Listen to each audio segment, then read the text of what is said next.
Hi Sagittarius, I'm Anisha. To know more about my work, you may visit my website www.tarotbyanisha.com. For those of you who are seeking deeper clarity, be it in your love life or your career, for a personal consultation, you may write to me at tarotbyanisha@gmail.com. Sagittarians, welcome to your annual 2021-22 horoscope. We have another year of roller coaster ride. The main theme for 2021 is the square between Uranus that has been transiting Taurus and carries on doing so till about 2025, and Saturn that is there in Capricorn. Now, this aspect intensifies more so from February to July, and it carries on pretty much the entire year round. So there's going to be a fight on a global level for freedom, for rights, for independence. What's inhibiting? What is it that you're resentful about? The Saturn square is about choosing your commitments without resentment, and it's an incredibly transformational period. The Saturn and the Uranus square in the sky, it's an extremely high astrological energy event. And during this time, we can also expect there to be scarcity of work, economic hardship, and high unemployment. The Saturn and Uranus square speaks about what is it that we choose. Do we choose freedom or do we choose structure and discipline? Now, the Saturn and Uranus alignments, they represent a period of radical change and disruption to the status quo. No longer things can be the way that they are. So it's the deconstruction of the old and it's the welcome of the new. It's also important to note as to how easily or what is it in us that limits us, that confines us from adapting to the change. And whether we like it or not, change is imminent for a lot of us. As is personal growth. Actually, I think that is a choice. A lot of time change happens, but there's not much of a personal growth that we allow because I think a lot of us do think that there is not much scope of change that is possible in us or even is required. Now, any structure that is there in your life that serves no purpose, even if it is a creative endeavor that is there, which is not does not serve any purpose, it's a time to be dismantling it and reinventing it and recreating it again. So it does not mean that you just sort of chuck it away. It can be that how it is that you adapt, you reinvent, you embrace the whether it's a newer technology that is there. Maybe you have the old information, the old wisdom that is there, which does not need to be thrown, but how it is that we adapt, we mold it with the newer version of it. Saturn is going to be triggering a crisis in consciousness that is going to be shattering your previous perspectives and it is going to be forcing you to find a new way forward. Now, these hard alignments that are there between both the fixed signs, they are all about forced growth and change. And even though in a lot of cases, the old really stays unaffected, but it's never wise to sort of keep storing up problems and not solve them. Putting things under the carpet or letting them lie in cold storage does no one any good. So it's a time really to be expressing, to be investigating, to looking at things that no longer serve any purpose, that they have no value, and how it is that we can adopt and welcome the new things. It's also very important that we recognize the difference between the old structures that are useful, good, and necessary, and those that are repressive or worn out. Let me break down the year for you.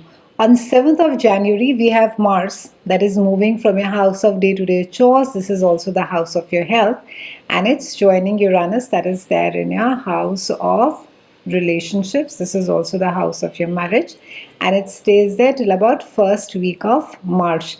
And Mars is going to be sort of encouraging you to invest more energy and time into your relationships. These can be also your business partnerships.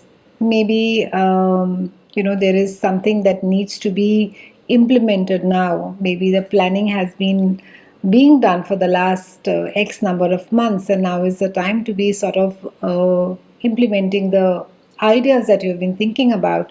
Similarly, as far as your marriage is concerned, it's a great time to be maybe doing some activity together, maybe doing something together, besides sitting and watching television together. Maybe go out, start a routine walk every day, start doing something, maybe cook food together, do form some activity which will bring you more closer to your partner. Also, because we have Saturn that is there in your house of communication, this is also the house of sibling. It's a time to be try not to commit or stretch yourself more than it is required, Sagittarians. Try and also be careful about what is it that you say, or what is it that you communicate. Try and ensure that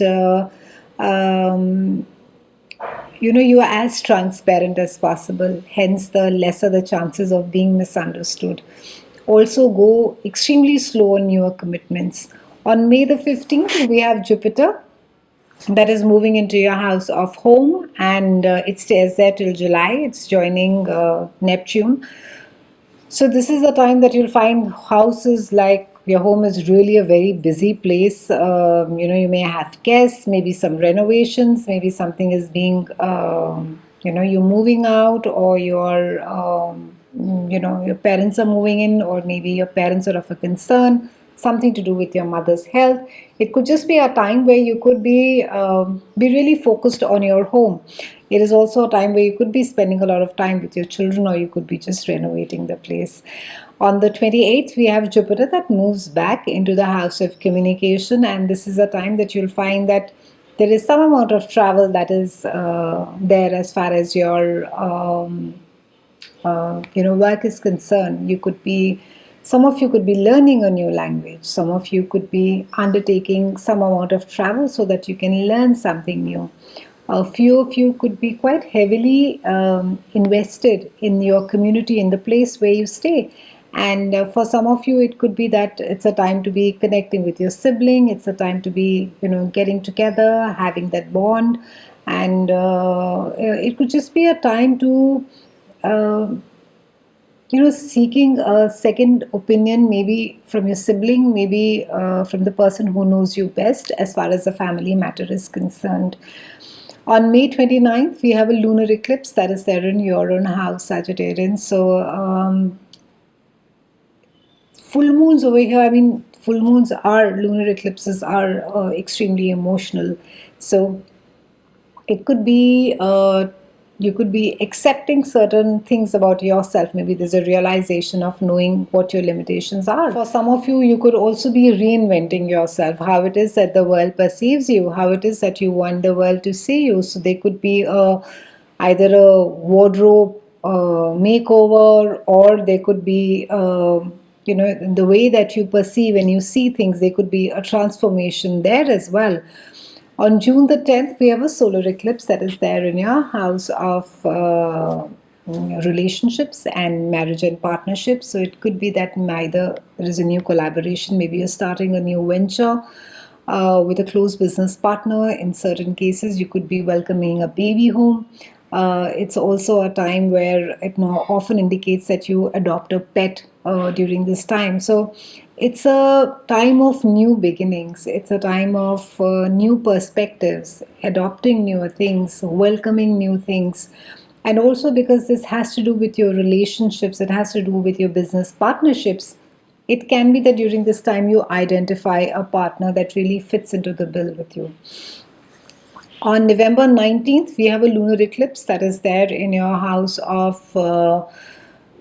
this is the house of your day-to-day chores. It is the house of your health. And December 4th, we have a solar eclipse that is there in your own house. So it's a time wherein that you could be, a health issue comes to an end. Maybe if there's been a weight goal or an exercise goal, you'll complete that. You would have achieved that goal. You could be feeling quite healthy. You could be feeling quite fit. And towards December, it could just be a new you. You could just be presenting the new you to the world. You could be feeling quite, you could be feeling really positive about yourself, both physically and emotionally. It's like presenting yourself to the world. Now, all throughout 2021, we have Mercury retrogrades. Yes, how can we have a year without Mercury retrogrades? They are there in the air signs. So, all the communication, everything that has to do with technology, backing up of the data, anything that you're going to be heavily investing in, especially if it has to do with the anything to do with technology or with the internet, just ensure that you have the legalities are completely, the T's are crossed and I's are dotted, that you have taken the backups of the things, you have taken a second legal opinion.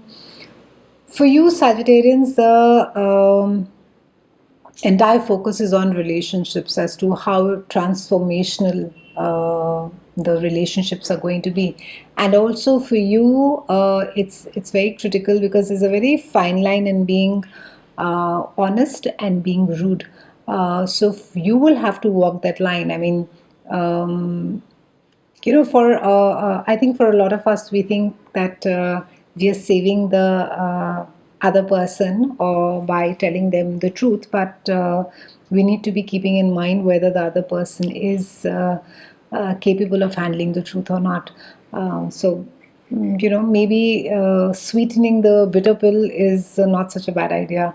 But for you, the focus is around the transformational energy of how it is that you are with friends, how authentic you need to be, how important it is for you to be staying true to yourself, staying true to what it is that you believe to be correct.